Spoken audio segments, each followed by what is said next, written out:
मैं प्रभात कुमार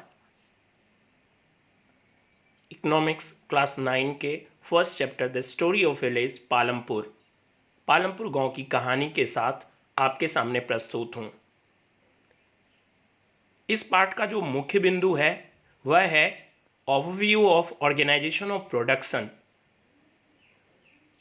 उत्पादन का संगठन किस प्रकार होता है उसके बारे में आपको परिचय करवाना है और साथ ही साथ फार्मिंग इन पालमपुर में कृषि के कार्य को कैसे संपादित किया जाता है और पालमपुर में कौन से नॉन फार्म एक्टिविटीज़ है जो गैर कृषि कार्य है पालमपुर में संपादित किया जाता है उसके बारे में आपको परिचय करवाएंगे।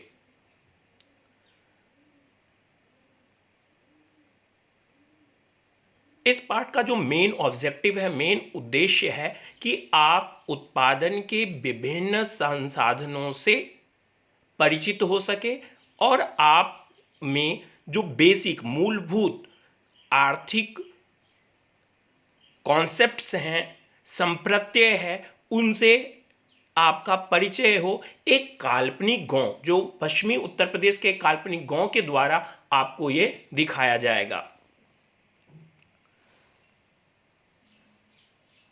पालमपुर गांव की कहानी अगर हम देखेंगे पालमपुर गांव में कि पॉपुलेशन का डिस्ट्रीब्यूशन कैसे है और वहाँ का जो स्ट्रक्चर है पालमपुर का वो किस प्रकार का है।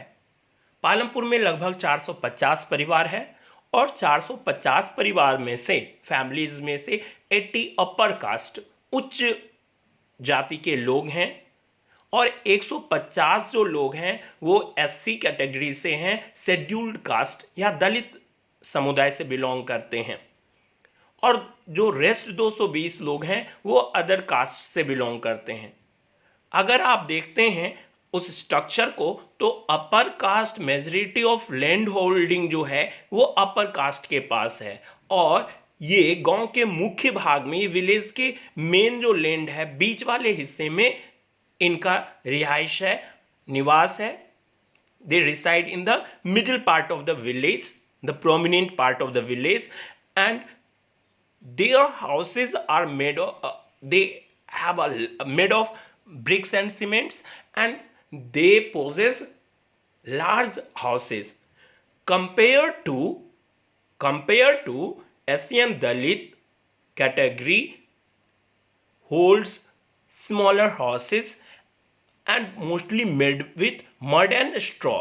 झोपड़ी का है और छोटे घर हैं कंपैरेटिवली अगर तुलना करें अपर कास्ट से, और they reside in the remote side of the village और the external part of the village. इनकी जो रिहाइश है वो बाहरी हिस्से में है और अदर कास्ट जो है वो अलग अलग प्लेसेस में रहती है। ये this is the population distribution structure of Palampur है। और अगर आप ग्रामीण क्षेत्र में जाएंगे तो लगभग आपको यही संरचना आपको दिखाई देगी कि जो मेन है, जो प्रोमिनेंट पर्सन है, प्रोमिनेंट कास्ट से हैं, उनका घर बीच के हिस्से में है और साइड इलाके में छोटे छोटे घरों में ये दलित समुदाय के लोग रहते हैं। धीरे धीरे इसमें परिवर्तन भी हो रहा है, जैसे जैसे लोगों की सामाजिक और आर्थिक स्थिति में परिवर्तन हो रहा है ये स्ट्रक्चर और ये डिस्ट्रीब्यूशन अब धीरे धीरे परिवर्तित भी होते जा रहा है।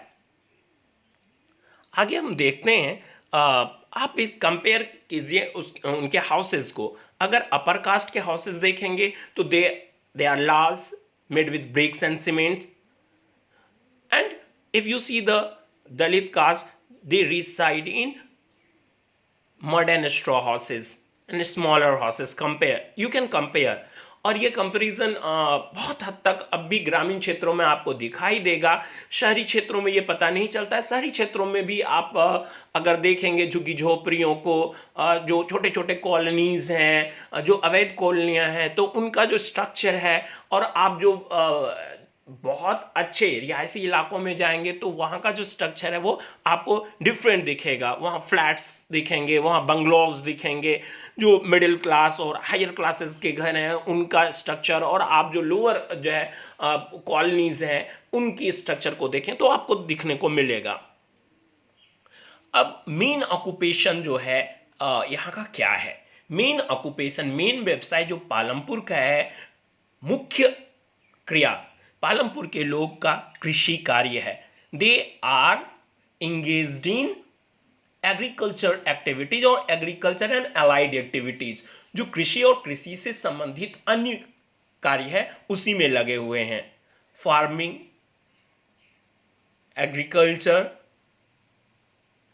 अब बात करते हैं कि इसके अलावा कौन से ऐसे कार्य हैं जो पालमपुर में संपादित होता है। तो वहाँ लघु स्तरीय विनिर्माण का कार्य, जो स्मॉल स्केल मैन्युफैक्चरिंग होता है, जिसमें कुछ लोग आपस में मिल करके चटाई बनाना, झाड़ू बनाना या खाने के पत्तल बनाना, इस तरह के कामों को करते हैं।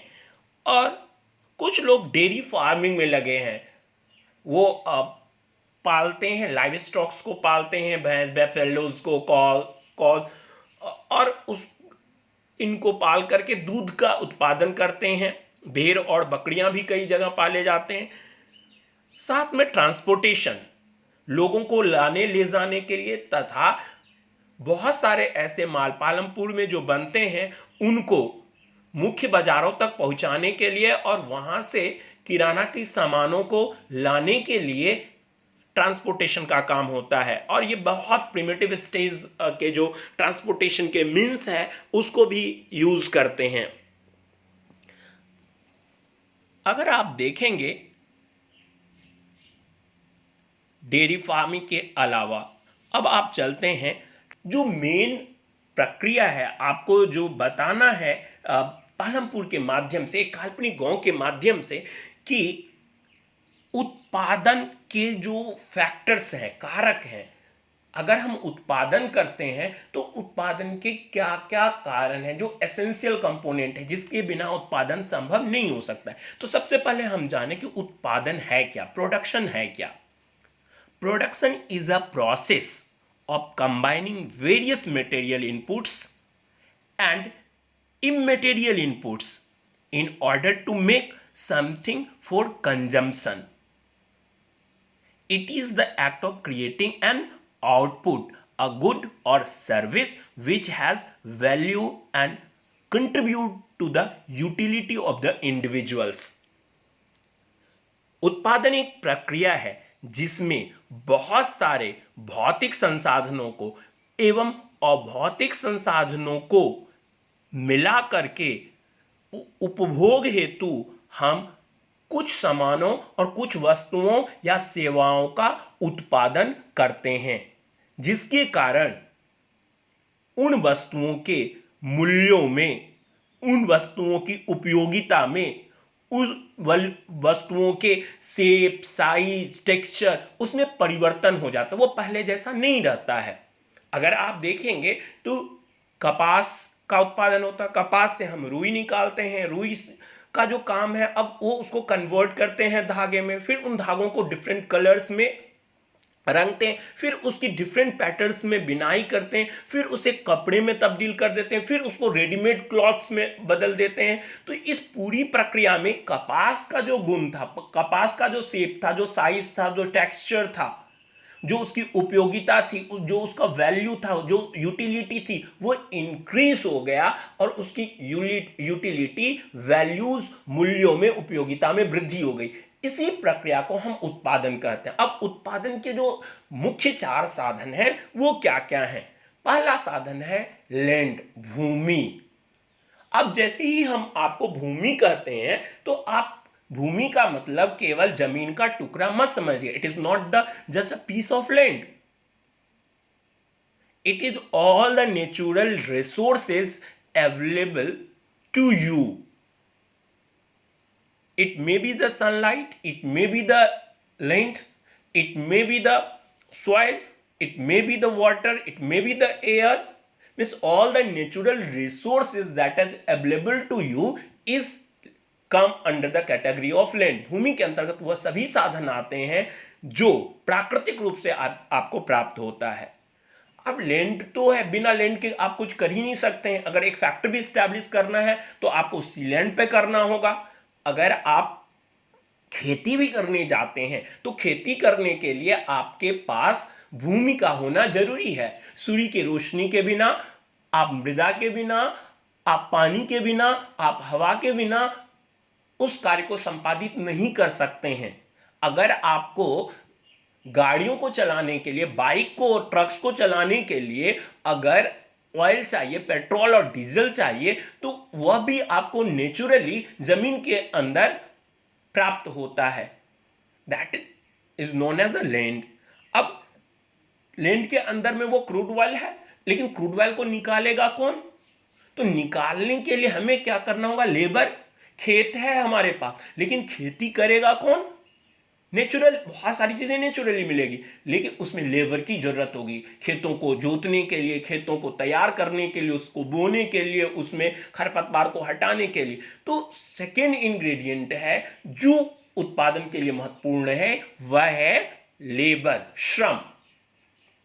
तीसरा है कि अगर आप बात करते हैं खेती की ही, अगर उत्पादन प्रक्रिया में हम जाते हैं, तो खेती करने के लिए हमें कुछ पूंजी की भी आवश्यकता होती है। अगर हमें बीज डालना है तो बीज खरीदने के लिए हमारे पास पैसे होने चाहिए। अगर मैं बैलगाड़ी रखता हूं या बैल से ही जोतता हूं, तो उसको, बैलों को खिलाने के लिए हमारे पास कुछ चारा होना चाहिए, उसको आप खरीदना पड़ेगा आपको।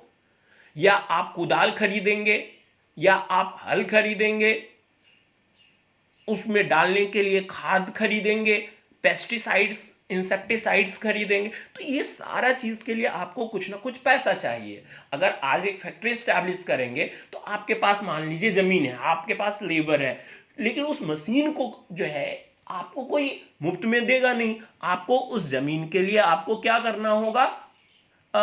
उत्पादन करने के लिए आपको क्या करना होगा? किसी से पैसे लेने होंगे, आपको पैसा देना होगा, तब जाकर के वो मशीन आपके पास आएगा, जिसको स्टैब्लिश करके आप उत्पादन कर सकते हैं। और चौथा जो कंपोनेंट है, उसको हम कहते हैं एंटरप्रेन्योरशिप। एंटरप्रेन्योरशिप, इसको कहते हैं उद्यमिता। इसको कहते हैं, आजकल दिल्ली गवर्नमेंट के स्कूलों में इसके पाठ्यक्रम भी लागू है कि इन चीजों को, लैंड, लेबर और कैपिटल को संगठित करके एक जगह ला करके और उत्पादन की प्रक्रिया को चालू करने के लिए कोई व्यक्ति या व्यक्तियों का समूह आपस में मिलकर के इसे संगठित करते हैं। लेबर को हायर करते हैं, लैंड लेते हैं, वो रेंट पे लेते हैं या परचेज करते हैं, एक भौतिक संसाधनों को इकट्ठा करते हैं, पूंजी इकट्ठा करते हैं। इन सारे कार्यों को करने के लिए जो व्यक्ति या व्यक्तियों का समूह, बोर्ड, इंडिविजुअल काम करता है, उसे ही एंटरप्रेन्योर कहा जाता है। और these are the four essential components. Without these, production process is not possible. अगर ये एक तरह से आप देखोगे कि ये विट्टो है, विट्टो पावर है कि ये चार होना ही चाहिए, तभी उत्पादन की प्रक्रिया संभव हो सकती है। अदर देन अदर फैक्टर्स भी हो सकता है, लेकिन ये चार एसेंशियल कंपोनेंट्स है। Without this, production is not possible. अब एक बात और करते हैं कि ये सारे संसाधन जब इंगेज होते हैं, अपना इसमें टाइम देते हैं, तो इनको इसके बदले में क्या मिलता है? If I am doing something, there must be something in mind that I will get some reward for it. Just right now I am teaching or talking with you through this video lecture. In this process, I just getting some satisfaction. Satisfaction is a reward. So these factors also get some rewards. Income, that the four factors of production give us: land, labor, capital, enterprise, give us what? Land. अगर आप land की बात करते हैं, अगर land आपके पास है, उस लैंड को आप किसी दूसरे को देते, तो आपको उसके बदले में वो क्या देता? रेंट देता, भाड़ा। अगर आप घर, आपके पास घर है और उस घर को किसी को देते हैं, तो उसके बदले में आपको वो रेंट प्रदान करता है। या आप कहीं प्रोडक्शन प्रोसेस स्टार्ट करने जा रहे हैं, तो आप उसके बदले में उस व्यक्ति को रेंट देंगे, तो लैंड को अपनी कंट्रीब्यूशन के लिए रेंट मिलता है। लेबर जो है उसको आप सैलरी और वेज देते हैं, वेतन देते हैं। वो कैश में हो सकता है, वो काइंड में हो सकता है, वस्तुओं के रूप में। बहुत सारे जगहों में, ग्रामीण क्षेत्रों में आज भी अगर कोई काम कर लेता है, उसके बदले में 5 केजी चावल दे दिया या कुछ मात्रा में गेहूं दे दिया और वो उनका काम कर देता है। तो that is the it means by giving some kinds, उनको उपभोग करने के लिए हम कुछ वस्तु दे देते हैं। थर्ड आता है कैपिटल, पूंजी। अगर आपके पास पैसा है और आप बिजनेस में लगाएंगे, अगर वो नहीं लगाया जाता तो आप बैंक में रहते, तो बैंक आपको उसके बदले में क्या देती? ब्याज। मीन्स आपका कैपिटल इन्वेस्टमेंट आपको इंटरेस्ट देगी। अगर आप किसी से उधार लेकर के भी करते हैं तो आपको उसे ब्याज चुकाना होगा, मीन्स इसे इंटरेस्ट पे करना होगा। अब क्या होता है कि जब उत्पादन की प्रक्रिया प्रारंभ होती है तो हम लैंड को रेंट पहले देते हैं, वेजेस लेबर को वेज प्रदान कर देते हैं, और जो कैपिटल इन्वेस्टमेंट उनका इंटरेस्ट पे कर देते हैं। इन सब के बाद जो रेस्ट अमाउंट बचता है, वह व्यक्ति जो संगठित किया है इन चीजों को, जिसने अपना टाइम दिया है, जिसने इन चीजों को एक जगह इकट्ठा करने का काम किया है, दे गेट प्रॉफिट। वो मुनाफा कमाता है, वो लाभ को प्राप्त करता है, और ये है factor income. Factors of production gets reward, and this reward, land gets rent, labor gets wages, capital gets interest, and rest amount goes to enterprise. Now, अगर आप पालमपुर गांव की कहानी को पढ़ते हैं तो आप देखेंगे इन्होंने कहा, इसी को इन्होंने इस रूप में कहा कि 4 चीजें हैं। पहला, जिसे हमने लैंड कहा, कि नेचुरल रिसोर्सेज, और नेचुरल रिसोर्सेज में वह सारे फैक्टर है, एनर्जी है, ड्रिंकिंग वाटर है, फ्यूल है, वुड फॉरेस्ट है।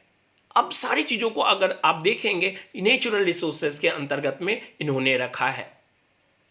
दूसरा है मेन मेड आइटम्स, कि भौतिक संसाधन। जब आप उत्पादन करेंगे तो आपको अगर बैग बनाने की एक फैक्ट्री आपने स्टैब्लिश किया है तो आपको वहाँ कपड़े चाहिए, वहाँ कैंची चाहिए, वहाँ सिलाई शुइंग मशीन चाहिए। तो that is main made resources. Human efforts, कि आप जब बना रहे हैं तो आपको प्रयास भी करने होंगे। और मनी,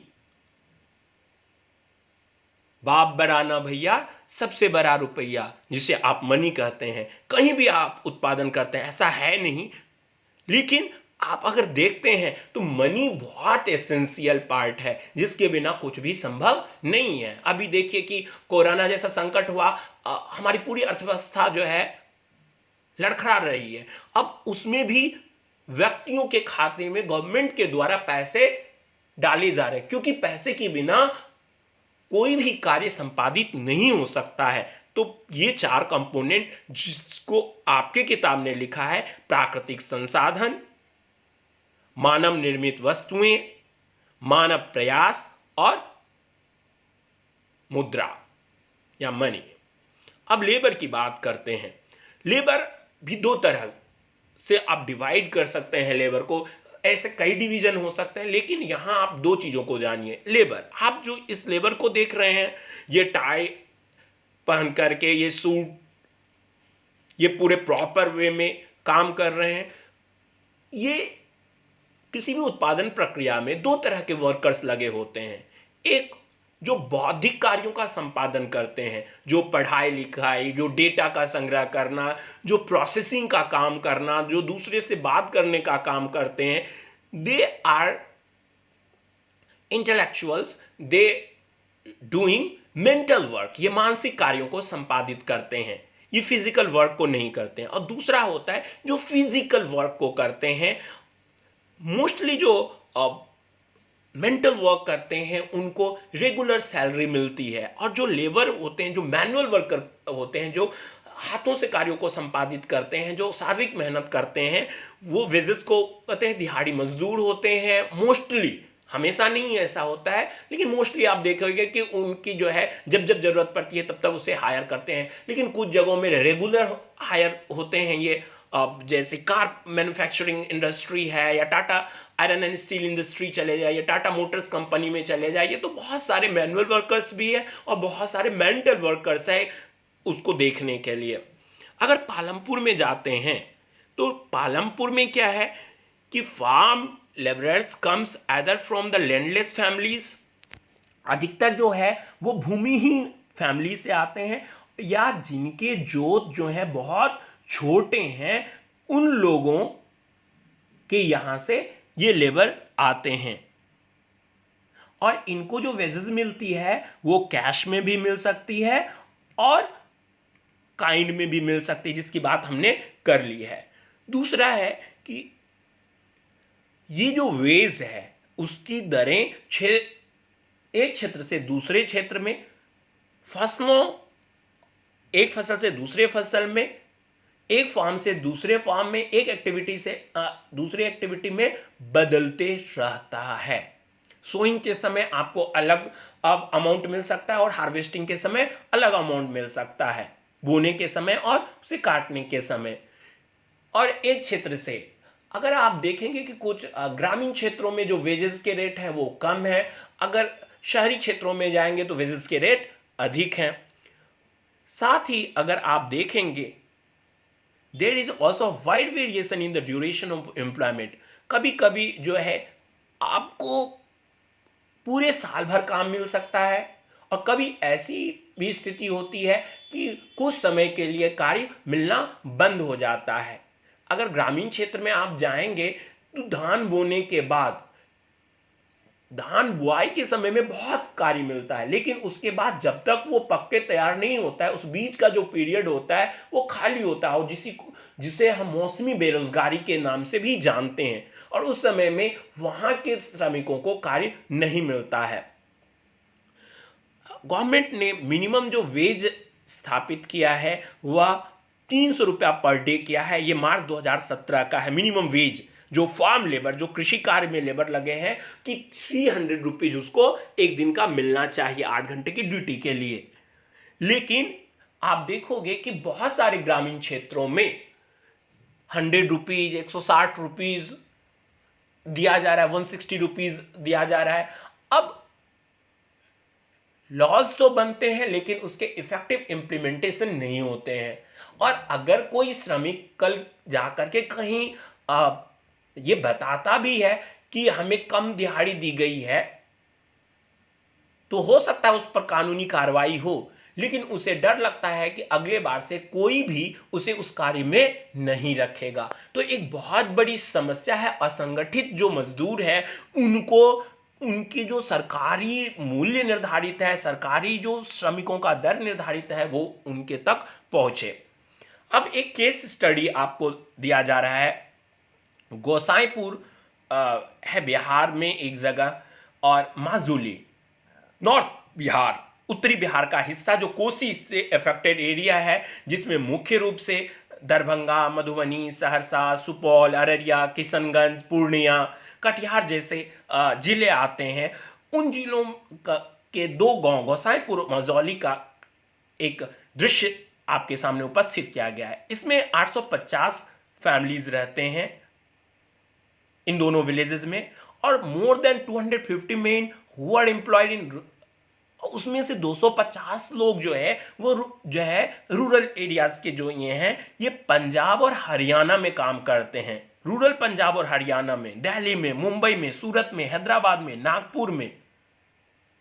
और अगर आप देखेंगे बिहार, बंगाल, उत्तर प्रदेश, मध्य प्रदेश, यहां के लोग एक लार्ज चंक में, बहुत अधिक संख्या में, और दूसरे राज्य भी हैं लेकिन उनका अनुपात कम है। लेकिन इन राज्यों से बहुत सारे प्रवासी मजदूर दूसरे राज्यों में काम करने के लिए जाते हैं।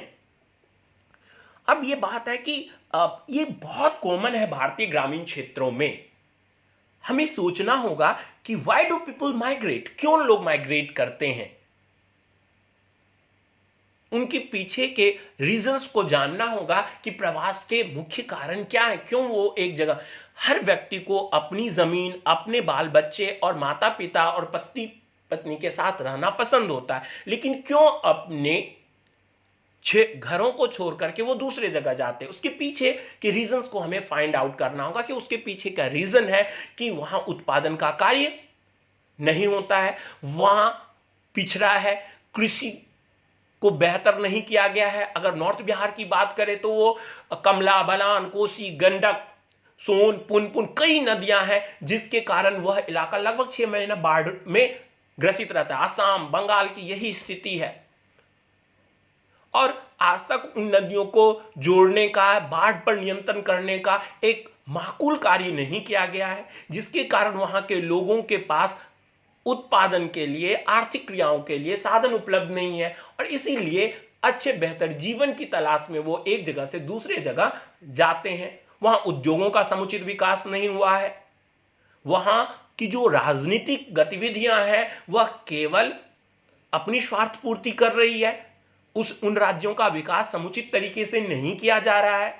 ना ही वहां के राज्य सरकार, ना ही हमारी केंद्र सरकार अभी तक उन राज्यों के लिए ऐसा कुछ नहीं कर पाई जिसके कारण कि इस माइग्रेशन को रोका जा सके और हर व्यक्ति अपने बेहतर जीवन की तलाश में एक जगह से दूसरे जगह जाते हैं। और यह प्रक्रिया केवल ग्रामीण क्षेत्र से शहरी क्षेत्रों में ही नहीं होता है।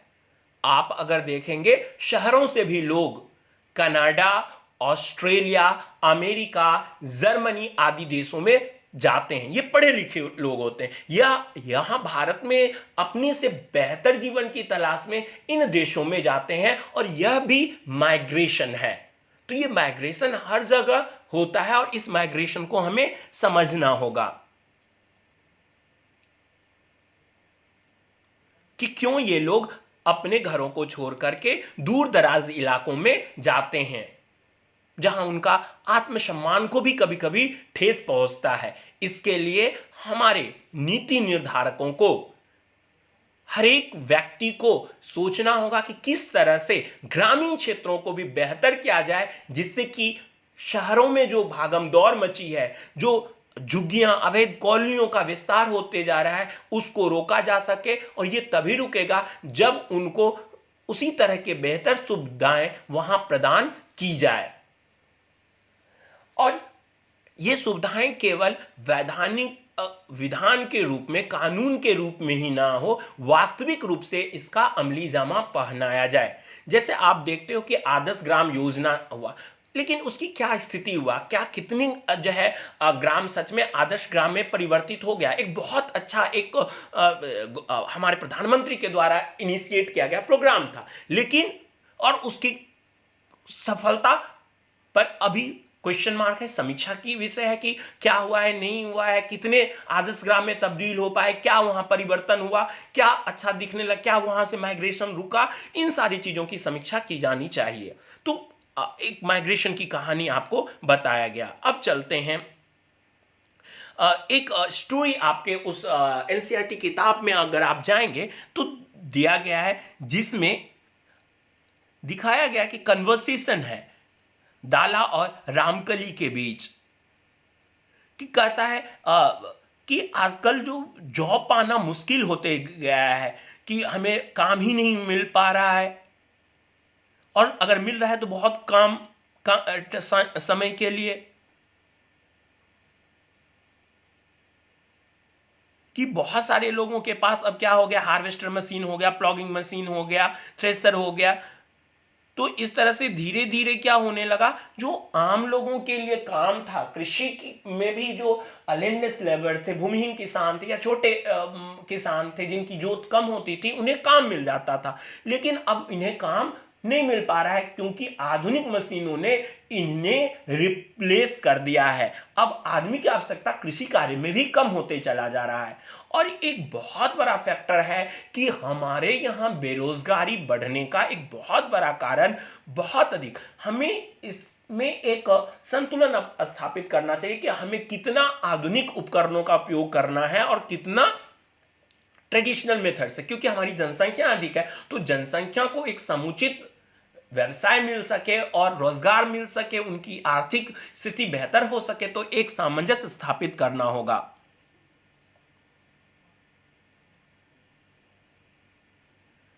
तो इस तरह से रामकली और इनके कन्वर्सेशन को आप देखेंगे और पढ़ेंगे, तो जो ग्रामीण जो श्रमिक है, उनकी जो वास्तविक स्थिति है, उनकी जो त्रासदी है, उनके साथ जो घटनाएं घट रही हैं, उनके बारे में आपको पता चल पाएगा। अब हम देखते हैं कि कैपिटल की जब बात करें तो कैपिटल भी दो तरह का होता है, fixed capital and working capital. अगर फिक्स्ड कैपिटल की बात करते हैं कि उत्पादन की प्रक्रिया में कुछ ऐसे इन्वेस्टमेंट निवेश किए जाते हैं, कुछ चीजों में ऐसे पैसे लगाए जाते हैं जो लंबे समय तक उत्पादन की प्रक्रिया में उपयोग में लाए जाते हैं, तो उसे फिक्स्ड कहते हैं। जैसे अगर आप मान लीजिए एक चावल या गेहूं पीसने की मशीन खरीद लेते हैं, आप उसको स्टैब्लिश करने के लिए जमीन लेंगे, एक भूमि का टुकड़ा लेंगे, मकान बनाएंगे और कुछ मशीन खरीदेंगे, तो वो अब उत्पादन की प्रक्रिया में लंबे समय तक ये आपके साथ रहेगा। इसको बार बार आप बदलेंगे नहीं और बदलने की जरूरत भी नहीं होगी। तो ये फिक्स्ड है, स्थायी पूंजी है, which can be used in production process for a longer period of time, बहुत समय तक। और इसका जो डिप्लीशन का रेट होता है, डेप्रिसिएशन रेट होता है, बहुत स्लो होता है। दूसरा पक्ष है कि वर्किंग कैपिटल क्या है। अब वर्किंग कैपिटल में क्या है, कार्यकारी पूंजी, कार्यशील पूंजी जिसे कहते हैं, working capital. In the process of production, some items are used again and again. After one processing, again you have to give these inputs to continue the production process. अगर हम उस मशीनों को चलाने के लिए पेट्रोल और डीजल डालते हैं, तो वो एक बार कुछ समय के लिए उपयोग में आएगा, फिर आपको आगे प्रोसेस के लिए और पेट्रोल डालना होगा, दैट इज वर्किंग कैपिटल। अगर वहां आपने किसी मजदूर को रखा है, उसको पैसे देने के लिए जो देना होगा, वो क्या है, वर्किंग कैपिटल। आप इस तरह से देखिए, क्लासरूम में हम पढ़ाते हैं, आप इसको इससे कोरिलेट कीजिए। जब हम पढ़ाते हैं तो हम किस पे लिखते हैं, ब्लैक बोर्ड पे लिखते हैं। ब्लैक बोर्ड वह एक तरह से फिक्स्ड कैपिटल हो गया। और जब हम चौक से लिखते हैं तो धीरे धीरे चौक क्या हो जाता है, आप बताओ, धीरे धीरे वो खत्म होते चला जाता है और एक समय ऐसा आता है हमारे हाथ में कुछ नहीं बचता है, डस्ट नीचे गिरा रहता है और बोर्ड पे लिखा चला जाता है। अब फिर हमें कुछ लिखना होगा तो बोर्ड फिक्स्ड रहेगा, लेकिन वह चौक क्या हो जाएगा, उसको आप बार बार बदलना होगा, तो उसे ही वर्किंग कैपिटल कहते हैं। आप इस डिफरेंस को देख सकते हैं कि वर्किंग कैपिटल और फिक्स्ड कैपिटल में क्या डिफरेंस है। जो औजार हैं, जो मशीन है, जो बिल्डिंग है, सिंपल से लेकर जो कॉम्प्लिकेटेड है, वो sophisticated machine, generator, turbines, computer, ये सारे हमारे फिक्स्ड कैपिटल है। और जो रॉ मटेरियल है और मनी हमारे हाथ में है, production requires a variety of raw materials such as yarn used by the weaver and the clay used by the potter। एक बार अगर पोटर बर्तन बना लिया तो क्ले खत्म हो गया, एक बार हमने कपड़े बना लिए तो वो जो है रॉ मटेरियल जो कॉटन था वो खत्म हो गया, अब नया रॉ मटेरियल हमें चाहिए, लेकिन वो मशीन स्थायी रूप से चलता रहेगा। और इसी तरह से आप देख सकते हैं कि tool, machine, buildings can be used in production over many years and called fixed capital, and raw materials and money hand are called working capital.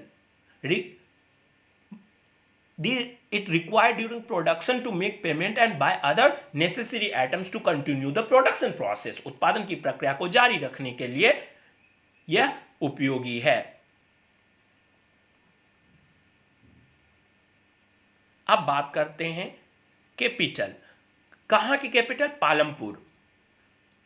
Palampur की अगर कैपिटल की बात करेंगे तो मॉडर्न फार्मिंग मेथड जब यूज हुआ तो वो बहुत अधिक पूंजी निवेश की मांग करता है। और अब इसको पूरा करने के लिए उसे बहुत अधिक किसकी जरूरत है? मनी की, पैसे की जरूरत है। Most small farmers have to borrow money to arrange for the capital. और अधिकतर जो छोटे किसान हैं, मझोले किसान हैं, उनको कैपिटल अरेंज करना होता है। और मोस्टली ये बड़े किसानों से और महाजन मनी लेंडर्स से, ट्रेडर्स से ये लेते हैं कल्टीवेशन के लिए। और इनका रेट ऑफ इंटरेस्ट क्या होता है? बहुत अधिक होता है। और ग्रामीण क्षेत्र के ये किसान थोड़े कम पढ़े लिखे होते हैं या अनपढ़ होते हैं, वो बैंकों के पास उनकी एक्सेसिबिलिटी नहीं है, पहुंच नहीं है, लोगों में इतनी जागरूकता नहीं है इसको लेकर के। उनको एक फियर होता है कि उन बैंकों में कैसे बड़े लोग हैं, कैसे बात करेंगे, क्या वो हमें लोन प्रोवाइड करेंगे। और साथ में इनके पास ऋणाधार का भी अभाव होता है, और जिसके कारण इनको महाजनों के चंगुल में फंसना पड़ता है। और आप एक देख सकते हो कि सविता नाम के एक महिला का कहानी दिया गया कि वो प्लान करती है कि कल्टीवेट करना है एक हेक्टेयर भूमि में। उसको बीज, खाद और पेस्टिसाइड्स के अलावा भी बहुत सारे पानी पटवन के लिए, जो फार्म के जो इक्विपमेंट्स हैं, इंस्ट्रूमेंट्स हैं, उसको रिपेयर करने के लिए पैसे लगेंगे। और ये उसने देखा कि मिनिमम जो 3,000 रुपया हमें लगेगा, और उसके पास कोई पैसा नहीं है। अब वो एक बड़े किसान तेजपाल के पास जाता है, और तेजपाल उसे 24% पर मंथ पर 4 मंथ 24% रेट से उसे इंटरेस्ट पे मनी देता है। बहुत अधिक है। अगर आप देखेंगे जो हमारे बैंकों से, ग्रामीण बैंकों से या सरकारी बैंकों या गैर सरकारी बैंकों से जो कृषि ऋण उपलब्ध कराया जाता है, उसकी अपेक्षा बहुत अधिक है। लेकिन इनके पास कोई और चारा नहीं होता, और ये इनके चंगुल में फंसते चले जाते हैं। और वो देने का प्रॉमिस करता है, लेकिन इस शर्त के साथ कि जब वो उनका हार्वेस्ट होगा तो उनको ही जो है अपना मटेरियल बेचेंगे।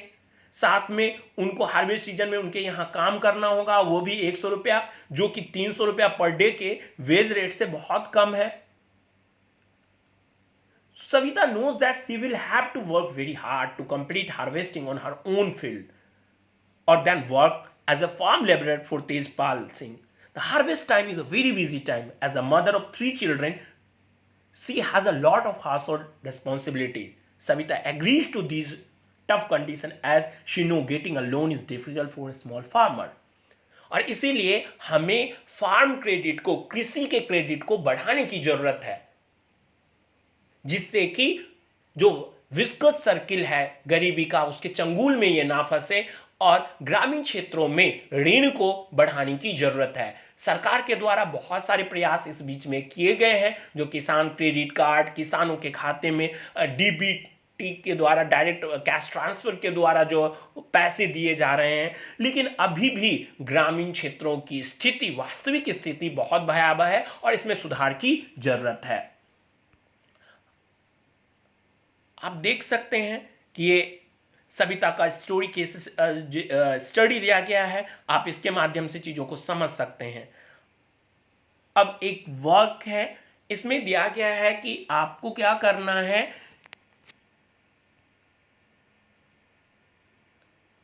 इसमें फील करना है आपको कि प्रोडक्शन फर्स्ट ईयर में जो फर्स्ट फार्मर है उसका प्रोडक्शन 100 है, और उसने कंज्यूम किया 40। तो रेस्ट जो सरप्लस अमाउंट हुआ, वो सरप्लस अमाउंट क्या होता है?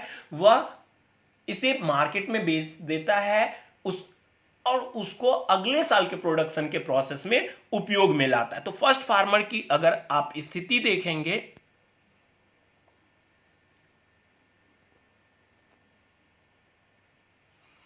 तो इसने 100 प्रोडक्शन क्या है, 40 कंज्यूम किया है, 60 सरप्लस रहा, और 60 capital for the next year के लिए कैपिटल हो गया।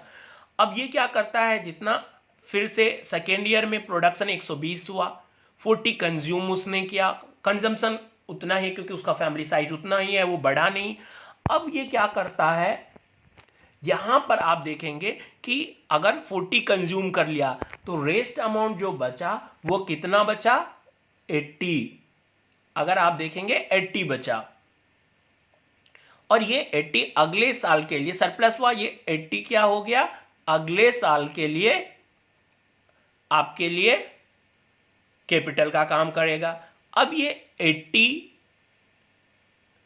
यहां 160 हो जाएगा, क्योंकि कहा है कि दुगुना प्रोडक्शन होता है जितना उसने कैपिटल इन्वेस्ट किया, तो 160 हो गया, यहाँ 40 कंज्यूम हो गया, 40 कंज्यूम हो गया तो बचा कितना, 120। अब इसके पास 120 नेक्स्ट ईयर के लिए हो गया। इसी तरीके से अगर आप देखते हैं सेकेंड फैमिली का, तो 80 उसका प्रोडक्शन है, 40 कंज्यूम करता है, तो उसके पास 40 बचेगा नेक्स्ट ईयर। 40 का सरप्लस, तो 40 कंजम्पशन के लिए 40 से 80 हो जाएगा नेक्स्ट ईयर, इसमें 80 हो गया। अब ये कंजम्पशन कर लिया 40, बचा कितना, 40। फिर इस तरह से अगले साल उसका क्या हुआ, 80, फिर से कंज्यूम किया 40 सरप्लस बचा और 40 रह गया। इस तरह से इसका सेम प्रोडक्शन और कंजम्पशन एक जैसा रहा, स्टैटिक, उसके जीवन स्तर में कोई सुधार नहीं हुआ। अब नेक्स्ट में अगर आप देखते हैं 60 प्रोडक्शन है और 40 कंजम्पशन है, सरप्लस कितना बचा, 20। नेक्स्ट में जो है कैपिटल इन्वेस्टमेंट के लिए कितना बचा, 20।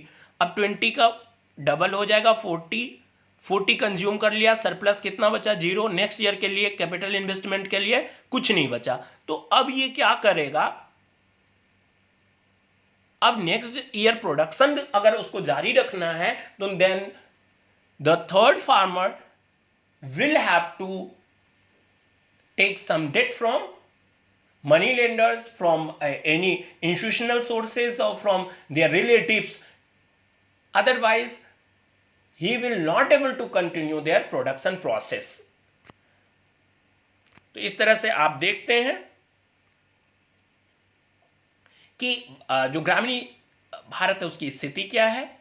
अब नेक्स्ट है एंटरप्रेन्योरशिप। एंटरप्रेन्योरशिप का क्या काम है, एंटरप्रेन्योरशिप क्लास में भी आप पढ़ते हैं। उद्यमिता इन सारे संसाधनों को इकट्ठा करना, प्रबंधन करना, कंट्रोल करना, नियंत्रण करना, हायर करना, प्रोडक्शन को बेनिफिशियल बनाना, तो ये सारा काम एंटरप्रेन्योर का काम करता है, जिस पर आपके पार्ट में उतना अधिक जोर नहीं दिया गया है। ये ह्यूमन कैपिटल है, और ह्यूमन कैपिटल मतलब अगर कोई ह्यूमन बींग पर उनकी शिक्षा, उनके स्वास्थ्य और उनके कौशल के विकास के लिए निवेश हम करते हैं, तो वह मानव संसाधन में बदल जाता है, वो मानव पूंजी बन जाता है, जिसके कारण वह जिस कार्य को संपादित करता है वो बेहतर होता है, अधिक उत्पादक होता है, अधिक लाभदायक होता है, उस व्यक्ति की उत्पादकता बढ़ जाती है, और इसी को कहते हैं हम मानव पूंजी या ह्यूमन कैपिटल।